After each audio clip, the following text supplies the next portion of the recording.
Շնորհակալություն։ Ինչ վերաբերում է Սամվել Կարապետյանին, նա որ տեղյակ եք, որ ես ընդդիմադիր խմբերի շահերի ներկայացուցիչ տարբեր երկրներում, Կարապետյանի գործը յուրահատուկ է։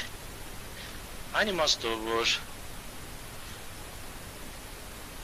եկեղեցու նկատմամբ հարձակումը, որը նրան տշտեց, մոտիվացրեց եւ այն բառերը, որոնք պարամետրը, որը Փաշինյանն օգտագործեց ընդդեմ եկեղեցու, ես որևէ երկրում, որը ձևացնում է թե ժողովրդավարական է, նման բան չեմ տեսել։ Եթե ուզում եք խոսել ատելության խոսքի մասին, դե անկեղծ ասեմ, ես կասեմ վերը վնայեք։ Պարամետրը, որն օգտագործվում է Փաշինյանի կողմից, ամբողջովին ապշեցնում է մարդկության գիտակցությունը, բայց մի խնդիր էլ կա, ատելության խոսքը առաջացնում է վախ, և ներկայիս կառավարությունը մեկ բան է ցանկանում, որ հասարակությունը վախենա և անտարբերության մեջ լինի և չգնա և չընտրի, դա նրանց նպատակն է,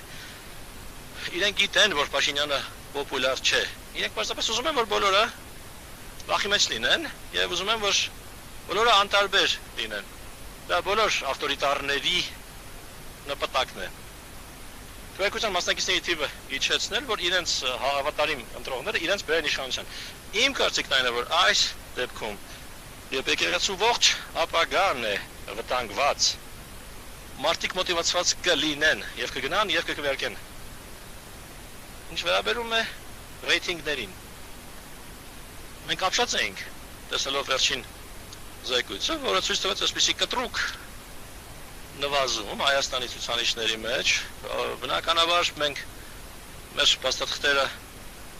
ուղարկում ենք բոլոր կազմակերպություններին, ես կուզեի հիշեցնել, որ բազմաթիվ զեկույցներ են եղել, ԵԱՀԿ-ն, Եկեղեցիների համաշխարհային խորհուրդը,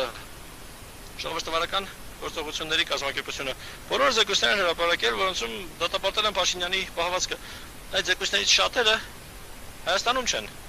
շրջանառել, բայց միջազգային համայնքում դրանք շրջանառել են եւ ել ավելի ամոթաբեր է, որ հաստատի եվրոպական առաջնորդներից եւ ոչ